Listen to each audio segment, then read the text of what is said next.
y por eso Maradona pudo asistir. Ni bien comenzó el partido, se retiró Maradona, no se quedó al costado del campo de juego, por lo tanto comenzaron los rumores de qué pasaba con la salud de Maradona, porque se había dicho que no se sentía bien y por eso se retiró. Bueno, estaba internado, parecía que no era nada, un estado de anemia, había que estabilizarlo un poco. Hoy al mediodía su médico personal, Leopoldo Luque, había dicho que estaba todo muy bien, que en las próximas horas seguramente iba a recibir el alta, que iba todo encaminado y sin embargo ahora tenemos que estar hablando que Diego Armando Maradona está a punto de ser sometido a una cirugía por un hematoma subdural.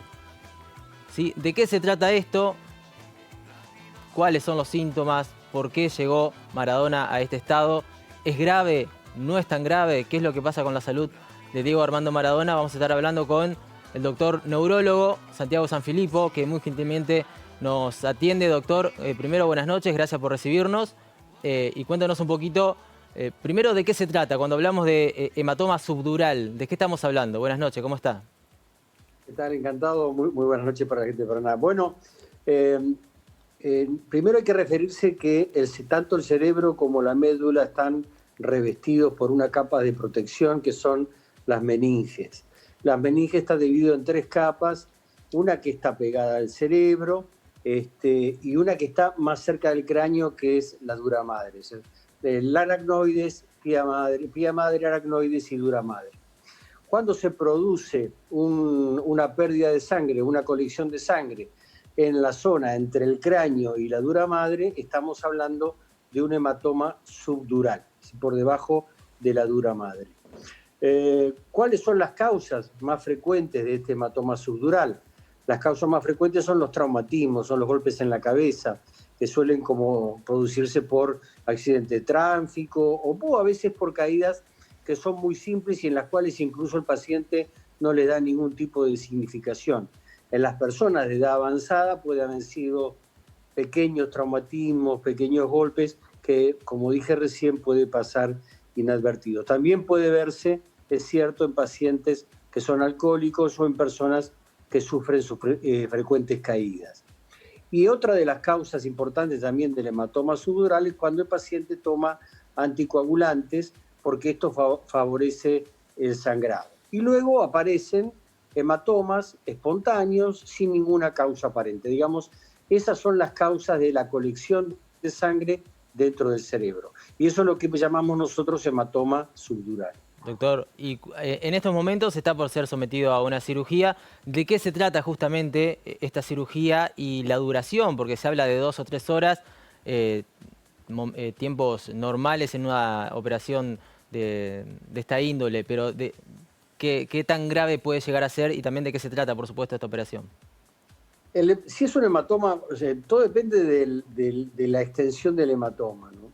Sí, y de la localización del hematoma para ver qué tipo de síntomas tiene el paciente, porque el paciente puede presentar pérdida de fuerza, puede presentar vértigo, puede presentar dolor de cabeza, puede presentar inestabilidad, puede presentar trastorno del lenguaje.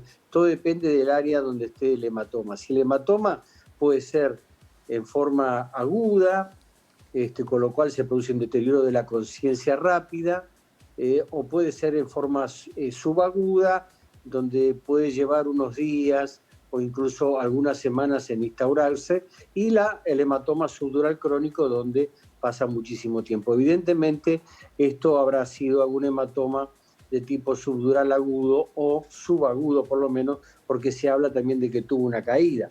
Entonces, el hematoma, como dije, depende de la extensión. Si es un hematoma laminar, un hematoma muy pequeño, incluso no se opera, lo que se hace es controlar la evolución del hematoma mediante tomografía computada o resonancia magnética e incluso de la parte clínica. Ahora, si el hematoma está comprometiendo el cerebro, porque no olvidemos que el cerebro es una unidad sellada, cualquier elemento que esté dentro del cerebro lo que hace es comprimir el cerebro y por lo tanto se produce un descenso del tronco cerebral hacia la médula, hacia la columna. Si se aprieta la zona del tronco cerebral puede producir la muerte por compresión porque por ahí pasan todas las vías relacionadas con la respiración, con la conciencia y demás. Ahora, si el hematoma es un hematoma importante, lo que se hace es una cirugía. Por lo general es una cirugía superficial, porque el hematoma es superficial. Ya la hacían los antiguos egipcios con la trepanación, es decir, con el trépano lo que se hace son una serie de agujeros si es necesario y a partir de ahí se drena el hematoma. Ahora, si el hematoma es más extenso, hay que sacar un pedazo de calota, es decir, de cráneo, y extraer el hematoma.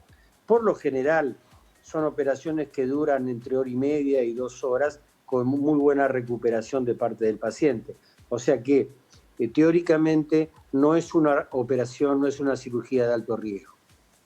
Bueno, o sea que aquellos amantes y seguidores de Diego Armando Maradona pueden quedarse tranquilos.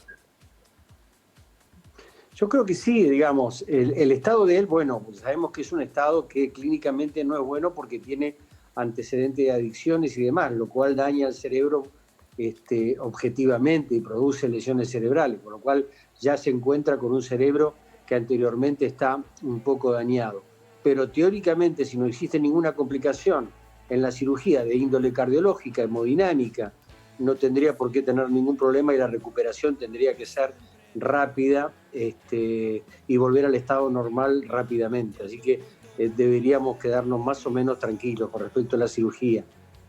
Bueno, yo creo que es la primera buena noticia que escuchamos desde que nos enteramos que Maradona va a ser sometido a una cirugía. Doctor Sanfilippo, muchas gracias por este tiempo y hacernos entender un poquito de qué se trata todo esto. Muchas gracias. No, gracias a ustedes. Un abrazo. Hasta luego. Se realizó una reunión bicameral en la que funcionarios del Ejecutivo Provincial